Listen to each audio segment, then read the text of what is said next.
Good morning, everyone. We're continuing here in the words of the Horowitz in the Sefer Mitzvah HaKotzar, and today is Mitzvah's Loisase, negative commandment, Kuf Ayin Zayin, 177, Shaloi Lahashchis Pa'as Hazokan. A person is not allowed to destroy the edges of his beard, not allowed to shave, as we will see, the edges of his beard. Yesterday we spoke about shaving off, rounding off the corners of one's payas. Those are the hair on the temples of the head. Now we're talking about the facial hair, the beard as well. Shenemar, like it says, V'loisashchis es pa'as zekanecha. The verse tells us you're not allowed to shave off the edges of your beard. Chamesh peyos yesh bezaken. There are 5 different points on the beard, on the face, that apply to this halacha. And therefore, if you shave off each one of these 5 points, so you have transgressed 5 times, and you get malchus, you get lashes for each one that you did. And if you shave them all off at once, you still transgressed all 5 negative prohibitions over here, and you will receive lashes for your 5 transgressions. However, ve'eno chayiv ad sheyigalech isam betar. You're only going to be a transgressor in this particular halacha if you use a razor. Shehu giluach sheyesh b'hashchasa. A razor is what destroys the edges of the beard. It destroys the hair, gets rid of it completely. V'loi sashchis ksiv. And it says in the verse, lo sashchis, you're not allowed to destroy.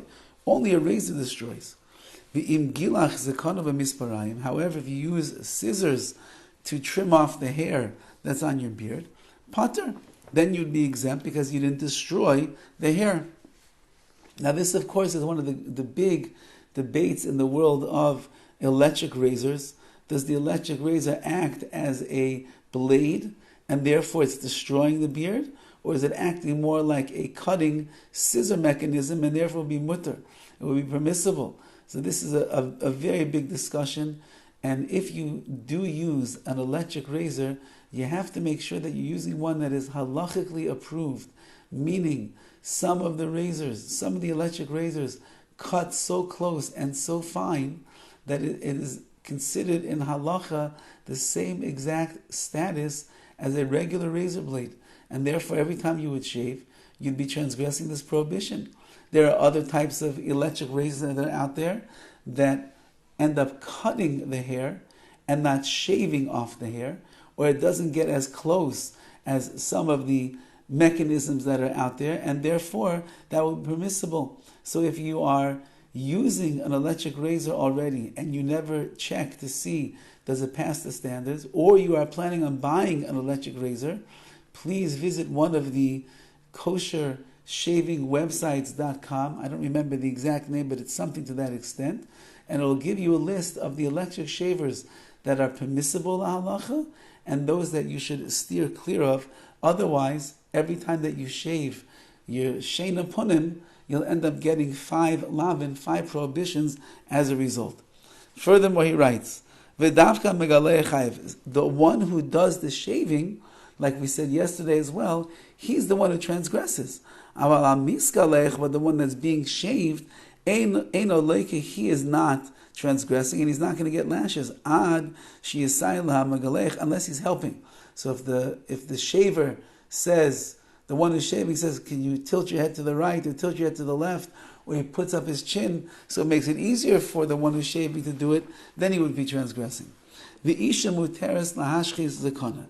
woman who has a beard, meaning that some women have extra facial hair, and obviously it's not something that they're very proud of or that they would like to have on their face. Can they shave? The answer is that yes, they're allowed to. If she has hair on her beard, she could shave it off. However, if she goes and she destroys the beard of a man, her husband asks her for a shave and she shaves him down, Petura, she in effect is exempt, aval asura, but she's forbidden to do such a thing. She should not act in such a way. And he concludes with the Sefer Chinuch Kasav. The Sefer Chinuch writes, "She ala ashchasas zakan If a person destroys their beard in such a manner, there's two other prohibitions that they transgress. Besides the 5 that we already mentioned. That is, number 1, you're not allowed to go in the ways of the goyim, which means the non-Jewish world shaves their beard, and they shave it off right down to the bottom.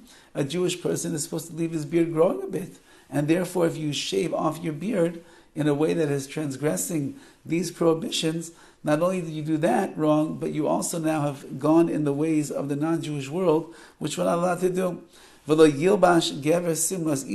so too it says, a man cannot wear the clothing of a woman, can't wear a woman's clothing, and women are the ones that have the clean-shaven, rosy cheeks, and a man is supposed to have facial hair. This is why you see that many of the religious Jews have beards. Why do they have beards? Because it's in line with the halacha over here that a person should not shave themselves down, and therefore they should let their beards grow. Whether they let it grow completely or they trim them, but at the end of the day, we let the beards be there because this is the way that the face of a Jewish man is supposed to look. As the Chazon Ish used to say, it's the hadras panim of a Yid. It is the shining countenance of a Jew. Have a wonderful day. This is something that applies everywhere, all of the time, and therefore we are bound by the laws of shaving according to Torah and Halacha. Have a wonderful day.